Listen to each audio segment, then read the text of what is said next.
historical look at the sexy stewardesses of the 1960s and 1980s.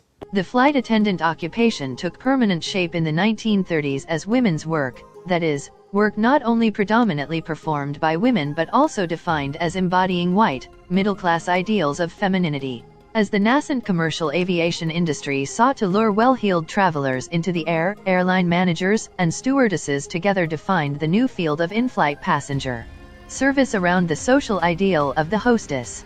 A stewardess's foremost duty was to mobilize the nurturing instincts and domestic skills to serve passengers, much as middle-class, white women were expected to treat guests in their own homes.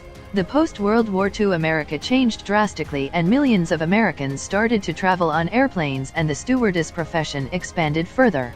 Now, young, working women did not have to change bedpans or take dictation, they could travel the world, meet important people, and lead exciting lives.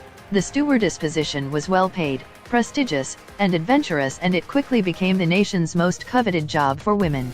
Scores of qualified young women applied for each opening, so airlines had their pick and could hire only the cream de la creme. In order to win a stewardess position, an applicant had to be young, beautiful, unmarried, well-groomed, slim, charming, intelligent, well-educated, white, heterosexual, and doting.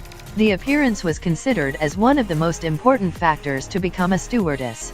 At that time, airlines believed that the exploitation of female sexuality would increase their profits, thus the uniforms of female flight attendants were often form-fitting, complete with white gloves and high heels. In the United States, they were required to be unmarried and were fired if they decided to wed. A stewardess could not be pregnant. A stewardess could not grow older than her early 30s.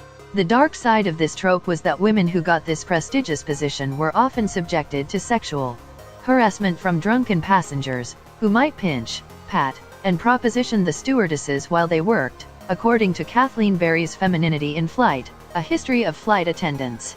In 1968, the EEC declared age restrictions on flight attendants' employment to be illegal sex discrimination under Title V of the Civil Rights Act of 1964. The restriction of hiring only women was lifted at all airlines in 1971.